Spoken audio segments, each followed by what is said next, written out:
اعوذ باللہ من الشیطان الرجیم بسم اللہ الرحمن الرحیم الحمد للہ رب العالمین والصلاة والسلام على سید الانبیاء والمرسلین وعلى آلہ واصحابہ واہل بیتہ وذریاتہ اجمعین والعاقبۃ للمتقین. قال اللہ تبارک و تعالی فی کلامہ المجید والفرقان الحمید. بسم اللہ الرحمن الرحیم. والسابقون الاولون من المہاجرین والانصار والذین اتبعوهم بإحسان رضی اللہ عنہم ورضوا عنہ وأعد لهم جنات تجری تحتها الانہار خالدین فیہا ابدا ذلک الفوز العظیم. صدق اللہ العظیم وصدق رسول النبی الکریم. مولاي صل وسلم دائما ابدا على حبیبک خیر الخلق کلہم. رب اشرح لی صدری ویسر لی امری واحلل عقدۃ من لسانی یفقہوا قولی. تمام حضرات ایک مرتبہ محبت سے درود پاک پڑھیے. اللہم صلی علی سیدنا مولانا محمد معدن الجود والکرم وآلہ وبارک وسلم. صلاۃ و سلام علیک یا سیدی یا رسول اللہ وعلی آلک واصحابک یا نور اللہ. معزز حاضرین کرام، میں نے آپ کے سامنے سورۃ التوبہ کی آیت نمبر 100 تلاوت کرنے کا شرف حاصل کیا، اور اس میں اللہ تبارک و تعالی نے ارشاد فرمایا کہ والسابقون الاولون من المہاجرین والانصار، یعنی نبی کریم صلی اللہ تعالیٰ علیہ وآلہ وسلم کے صحابہ کرام میں سے دو قسم کے لوگ تھے، مہاجرین تھے اور انصار تھے. تو اللہ تعالیٰ فرماتا کہ ان میں سے جو سابقین ہیں، اولین ہیں، والذین اتبعوہم بإحسان، اور اس کے بعد جو پھر آئے جنہوں نے اچھی نیکی کے ساتھ ان کی پیروی کی، تو ان کے لیے اللہ تعالیٰ فرماتا ہے کہ رضی اللہ عنہ، کہ اللہ ان سے راضی ہو گیا، ورضوا عنہ، اور وہ اللہ سے راضی ہو گئے. اور پھر مزید اللہ ان کے لیے انعام کا اعلان فرماتا ہے کہ اعد لہم جنات تجری، اللہ نے ان کے لیے ایسے جنتیں تیار کی ہوئی ہیں کہ جن کے نیچے سے نہریں بہہ رہی ہیں، وہ خالدین فیہا ابدا، جس میں وہ ہمیشہ رہیں گے، اور ذالک الفوز العظیم، اور یہ بہت عظیم کامیابی ہے. تو المختصر یہ کہ اللہ تبارک و تعالی نے اس آیت مبارکہ میں اور دیگر آیات میں نبی کریم رؤوف الرحیم صلی اللہ تعالیٰ علیہ وآلہ وسلم کی اہمیت کو بیان فرمایا، ان کے مقام و مرتبے کو بیان فرمایا، اور بتا دیا کہ وہ اللہ سے راضی ہیں، اللہ ان سے راضی ہے. بات کلیئر کر دی ہے. جس طرح ہمارے یہاں پہ ایک محاورہ ہوتا ہے نا، میاں بیوی راضی تو کیا کرے گا قاضی. تو جب میاں بیوی راضی ہے تو تیسرے آدمی کو دخل دینے کی کیا ضرورت ہے. تو ایسے ہی سمجھانے کے لیے میں عرض کر رہا ہوں کہ جب اللہ تبارک و تعالیٰ حضور نبی کریم صلی اللہ تعالیٰ علیہ وآلہ وسلم کے صحابہ کرام، جو باوجود یہ کہ بشر تھے اور بشریت کے تقاضے کے تحت بہت کچھ انسان سے صادر ہوتا ہے، اس کے باوجود وہ ارشاد فرماتا ہے کہ اللہ ان سے راضی ہو گیا ہے اور وہ اللہ سے راضی ہو گئے. تو اب یہ جو تیسری مخلوق ہے بیچ میں، اور وہ جو زبان دراز کرتی ہے، ان کو اپنی بکواس کرنے کی کوئی ضرورت نہیں ہے، ان کی بکواس کی کوئی حاجت نہیں ہے. جب اللہ تبارک و تعالیٰ حضور نبی کریم صلی اللہ علیہ وسلم کے صحابہ کے مراتب کو بیان فرما رہا ہے اور ان کے لیے اپنی رضامندی کی گارنٹی دے رہا ہے. دیکھو، انسان کی کامیابی یہی ہوتی ہے کہ اللہ اس سے راضی ہو جائے اور وہ اللہ سے راضی ہو جائے.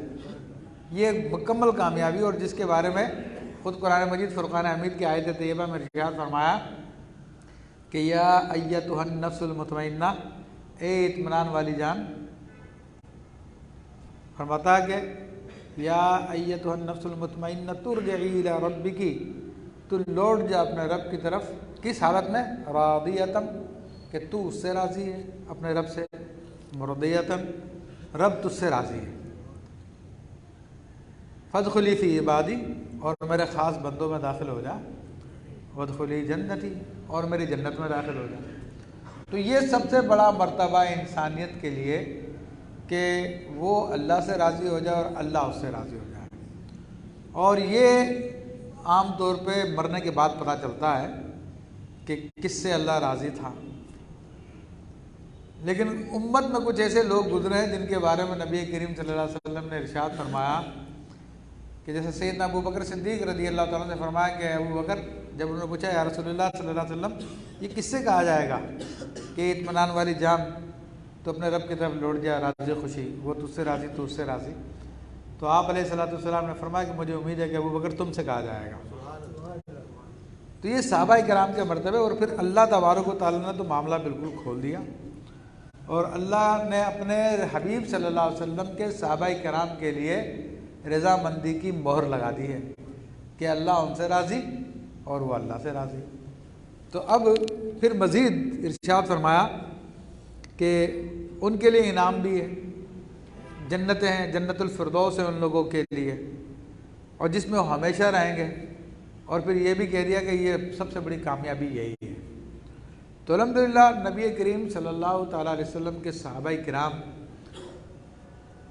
انبیاء و مرسلین کے بعد انسانوں میں جو سب سے بڑا مرتبہ اہل سنت کے نزدیک ہے، مسلمانوں کے نزدیک ہے، وہ صحابہ کرام رضوان اللہ علیہ مجمعین کا مرتبہ ہے، اور وہ اتنا بڑا مرتبہ ہے کہ الحمدللہ اہلیان اسلام کے نزدیک کوئی ولی کتنی بھی محنت کر لے اس مرتبے تک نہیں پہنچ سکتا۔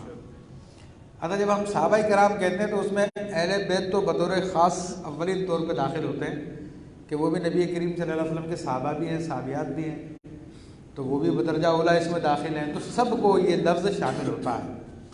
اور تخصیص کے ساتھ کہیں تو پھر ہم یہ کہہ سکتے ہیں کہ اہل بیت کرام اور صحابہ کرام، تو ان سب سے اللہ تبارک تعالیٰ راضی ہے، اور وہ اللہ سے راضی ہے، اور ان کے لیے بڑا مرتبہ ہے، کیونکہ نبی کریم صلی اللہ تعالیٰ علیہ وسلم اللہ کے حبیب صلی اللہ علیہ وسلم ہیں، اور آپ کی نبوت کا زمانہ قیامت تک کے لیے ہے۔ پہلے بھی آپ کی نبوت تھی، تمام انبیاء آپ پر ایمان لے کر آئے، لیکن ظاہری طور پر آپ کی ظاہری حیات طیبہ کے بعد سے قیامت تک کے لیے آپ کا زمانہ ہے۔ تو اللہ تبارک و تعالیٰ نے اپنے حبیب علیہ السلام کو تمام قیامت تک کے انسانوں کے لیے ہادی بنا کے بھیجا، اور آپ صلی اللہ تعالیٰ علیہ وسلم کو اپنی جانب سے علم عطا فرمایا کہ آپ کی امت میں ایسے لوگ بھی آئیں گے جو نبی کریم صلی اللہ علیہ وسلم کے صحابہ پہ طعن کریں گے، ان کے بارے میں بری باتیں کہیں گے۔ تو اس لیے اللہ کے حبیب صلی اللہ تعالیٰ علیہ وآلہ وسلم نے اپنی صحابہ کی اہمیت اپنی امت کو بتا دی، اور فرمایا کہ اصحابی کالنجوم، میرے صحابہ ستاروں کے مانند ہیں، اصحابی کالنجوم، میرے صحابہ ستاروں کے مانند ہے، بِأَيِّهِمْ اقْتَدَيْتُمْ فَاهْتَدَيْتُمْ، ان میں سے کسی ایک کی بھی اگر تم پیروی کر لو گے تو ہدایت پا جاؤ گے۔ تو آپ اندازہ کر لیجئے کہ صحابہ کرام اس مقام و مرتبے کے لوگ ہیں کہ اللہ کے حبیب صلی اللہ تعالیٰ علیہ وسلم نے فرما دیا ان میں سے تم جس کی بھی پیروی کرو گے وہ ہدایت پا جاؤ گے۔ اور صحابی کسے کہتے ہیں؟ صحابی کی تعریف کیا ہے؟ تو صحابی کی تعریف جو مشہور تعریف ہے اور جو تمام اہل سنت کے نزدیک مقبول بھی ہے کہ جس نے رسول اللہ صلی اللہ تعالیٰ علیہ وسلم کو ایمان کی حالت میں دیکھا اور اسی حالت میں یعنی ایمان ہی پہ اس کا انتقال ہو گیا، وہ صحابی ہے۔ جس نے ایک مرتبہ بھی رسول اللہ صلی اللہ علیہ وسلم کی زیارت کر دی مسلمان ہونے کے بعد تو اس کو درجہ صحابیت حاصل ہو گیا، اور یہ وہ ایسا درجہ ہے جس کے بارے میں بار بار بتایا جاتا ہے کہ کوئی ولی بھی اس درجے تک نہیں پہنچ سکتا، یہ وہ درجہ ہے۔ پھر نبی کریم صلی اللہ علیہ وسلم نے پھر اور مزید شہادت دی۔ جب آپ سے پوچھا گیا کہ یا رسول اللہ صلی اللہ علیہ وسلم لوگوں میں سے سب سے اچھے لوگ کون سے، سب سے بہترین لوگ کون سے ہیں؟ تو آپ علیہ الصلوۃ والسلام نے فرمایا کہ خیر القرون قرنی، سب سے بہترین زمانہ میرا زمانہ، ثم الذین یلونہم ثم الذین یلونہم، یعنی سب سے بہترین میرا زمانہ، پھر اس کے بعد والا زمانہ، پھر اس کے بعد والا زمانہ۔ تو اب اس سے کیا مراد ہے؟ یعنی آپ کے زمانے سے مراد یہ ہے کہ آپ علیہ الصلوۃ والسلام اور آپ کے تمام صحابہ کرام مراد ہیں۔ یہ آپ کا زمانہ کہلاتا ہے ظاہری آیات طیبہ کے حوالے سے۔ پھر اس کے بعد والا زمانہ وہ ہے جو جنہوں نے صحابہ کرام کو دیکھا، تو وہ پھر اس کے بعد بہترین لوگ ہیں جن کو تابعین کہتے ہیں۔ اب اس کے بعد پھر اور لوگ آئے جنہوں نے صحابہ کو تو نہیں دیکھا لیکن صحابہ کے شاگردوں یعنی تابعین کو دیکھا، تو ان کو کہتے ہیں تبع تابعین۔ تو حضور علیہ الصلوۃ والسلام نے بھلائی کی، خیر کی گواہی ان تین زمانوں کے بارے میں دی، یعنی سب سے بہترین لوگ میرے صحابہ کرام، اس کے بعد ان کا درجہ جنہوں نے میرے صحابہ کو دیکھا، پھر اس کے بعد ان کا درجہ جنہوں نے میرے صحابہ کے شاگردوں کو دیکھا۔ صحابہ تابعین تبع تابعین، یہ اللہ کے حبیب صلی اللہ تعالیٰ علیہ وسلم کی گواہی ہے ان عظیم ہستیوں کے بارے میں کہ یہ امت کے بہترین لوگ ہیں۔ اور پھر اس کے علاوہ آپ علیہ الصلوۃ والسلام نے متعدد احادیث میں صحابہ کرام کی اہمیت کو بیان کیا اور ان کے بارے میں مزید وضاحتیں دی، اور مختلف روایتوں میں آیا کہ اللہ تبارک و تعالیٰ نے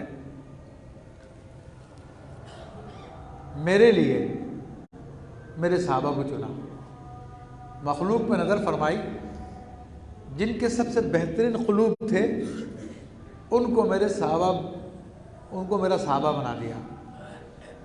یہ نبی علیہ الصلوۃ والسلام کی حدیث مبارکہ ہے۔ تو عزیزان محترم، اس موضوع پہ گفتگو کرنے کا مقصد کیا ہے کہ الحمدللہ اہل سنت اس بات کو جانتے ہیں اور مانتے ہیں کہ صحابہ کرام کی بہت عظمت و شان ہے، لیکن ہمارے زمانے میں چونکہ بعض لوگ ایسے بھی ہیں جن کے دھرم کی بنیاد ہی صحابہ کرام کو برا بولنے پر ہے۔ وہ ہر صحابی میں کوئی نہ کوئی برائی نکالیں گے، کوئی نہ کوئی عیب نکالیں گے، کچھ نہ کچھ خامی نکالیں گے، اور ان کا مقصد تو اہل بیت سے محبت نہیں ہے، ان کا مقصد کو نبی علیہ الصلوۃ والسلام سے محبت نہیں ہے، بلکہ دین اسلام کو کمزور کرنا ہے۔ کیونکہ دیکھو، دین کس کے ذریعے آیا؟ یہ قرآن کس کے ذریعے آپ کو ملا ہے؟ صحابہ کے ذریعے ملا ہے نا؟ یا آپ کے اس زمانے کا کوئی آدمی وہاں پہ موجود تھا، اس نے قرآن لے لیا تھا رسول اللہ صلی اللہ علیہ وسلم سے، پھر ہمیں دے دیا؟ یہ صحابہ کرام رضوان اللہ علیہ مجمعین نے قرآن کو لکھا، انہوں نے قرآن پاک کو جمع کیا اور انہوں نے کتابی شکل میں لے کر آئے، اور انہی لوگوں نے پھر امت کو یہ پیش کیا۔ تو اگر صحابہ کرام، اور پھر اسی طرح رسول اللہ صلی اللہ علیہ وسلم کے حدیث مبارکہ ہے کہ رسول اللہ صلی اللہ تعالیٰ علیہ وآلہ وسلم نے جو کچھ ارشادات فرمائے وہ صحابہ کرام نے لکھ لیے اور پھر اپنے شاگردوں کو بتائے، اور پھر وہ کتابوں میں منتقل ہو گئے۔ آج ہمارے پاس حدیث کی کتابیں موجود ہیں، تو وہ سب کے سب کس کے ذریعے آئی ہیں؟ صحابہ کرام کے ذریعے آئی ہیں۔ تو اب صحابہ کرام کے اندر عیب لگانا، ان میں بٹا لگانا، گویا کہ دین اسلام کی جڑیں کاٹنا ہے، کیونکہ جب کسی دین کے ابتدائی لوگ ہی ناقابل اعتبار ہو گئے تو وہ پورا دین ہی ناقابل اعتبار ہو گیا ہے۔ تو یہ اسلام دشمنی پہ مبنی نظریہ ہے۔ صحابہ کرام رضوان اللہ علیہم اجمعین کے بارے میں اس قسم کی باتیں کرنا اور تاریخ کی کتابوں سے مختلف واقعات لے کر کہتے ہیں دیکھو اس نے یہ کیا، اس نے وہ کیا، فلاں نے یہ کیا، فلاں نے یہ کیا۔ ہم کہتے ہیں کہ تاریخ کی کتاب تمہارے نزدیک زیادہ معتبر ہے یا اللہ کا قرآن تمہارے نزدیک زیادہ معتبر ہے؟ آپ بتا دیجیے کیا ہونا چاہیے؟ قرآن معتبر ہونا چاہیے، قرآن ہی سب سے زیادہ امپورٹنٹ ہے۔ تو قرآن کی آیت تو میں نے آپ کو بتا دی ہے کہ اللہ تعالیٰ واضح لفظوں میں فرما چکا ہے کہ مہاجرین جو سابقون الاولین ہیں اور اس کے بعد انصار اور اس کے ساتھ جو انہوں نے پیروی کی دیگر صحابہ کرام نے، اللہ تعالیٰ فرماتا ہے کہ اللہ ان سے راضی ہو گیا اور وہ اللہ سے راضی ہو گیا۔ تو جب اللہ ان سے راضی ہو، اللہ سے راضی ہے، تو تم تاریخ کی جھوٹی کتابیں لے کر ان صحابہ کرام کے بارے میں بکواسیں کرتے ہو، تو اس کا مطلب ہے تمہارا عقیدہ قرآن پہ نہیں ہے تو ہمارا عقیدہ تاریخ جھوٹی تاریخ پر ہے. تو عزیزان محترم تاریخ کا معاملہ کیا ہوتا ہے یہ آپ لوگ سمجھ لیجئے، کیونکہ اکثر لوگ چونکہ علمی دنیا سے تعلق نہیں رکھتے تو کہتے ہیں کتاب میں بات آ گئی ہے، کتاب میں لکھا ہو تو ہوا ہے نا. تو ہر کتاب معتبر نہیں ہوتی. تاریخ عام طور پر جو طاقتور لوگ ہوتے ہیں ان کے اشاروں پہ لکھی جاتی ہے، ان کے کہنے پہ لکھی جاتی ہے. آج ہمارے زمانے میں بھی بہت سارے لوگ تاریخ لکھ رہے ہیں، تو جو ان لکھنے والوں کو پیسہ دیتا ہے، ان کی کتابیں چھپوانے کا وعدہ کرتا ہے، تو اس کی رائے کے مطابق تاریخ دان کتاب لکھ دیتا ہے. جن جن باتوں کو وہ بیان کرتا ہے وہ اس کو لکھ ڈالتا ہے. تو آج ہمارے پاکستان کی تاریخ بھی آج ہمارے ہاتھ میں نہیں ہے صحیح کہ پاکستان کیسے بنا، اور پھر پاکستان بننے کے بعد کیا کیا معاملات پیش آئے، کن لوگوں نے اس کے لیے لاکھوں خونوں کی قربانیاں دی، اور کن لوگوں نے اپنے وطن چھوڑے، گھر بار چھوڑے، اپنی جائیداد چھوڑی، اپنی ریاستیں چھوڑی، اپنی نوابی چھوڑی، پھٹے پرانے کپڑے اس وطن عزیز کے لیے لیے، اور پھر یہاں پر آ کر ان لوگوں نے اس وطن کی بنیاد کو رکھا اور اس کو بڑھایا چڑھایا. آج تاریخ میں آپ کو ان لوگوں کا ذکر نہیں ملے گا. آج تاریخ جو ہے وہ حکمرانوں کے تحت لکھی گئی ہے. قائد اعظم جنہوں نے کوشش کی، کیسا ان کا انتقال ہوا، کیوں ان کا انتقال ہو گیا، کس نے ان کو زہر کھلایا، پاکستان کی یونیورسٹی میں ان پہ پی ایچ ڈی کیوں نہیں ہو سکتی، یہ کوئی آپ کو جواب نہیں ملے گا. یعنی میں چاہوں میرے اوپر پی ایچ ڈی ہو جائے تو ہو جائے گی، کوئی اور چاہے اس پہ پی ایچ ڈی ہو جائے تو اس پہ ہو جائے گی، لیکن قائد اعظم پہ نہیں ہو سکتی پی ایچ ڈی. حقیقت کھل جائے گی، پول کھل جائے گا.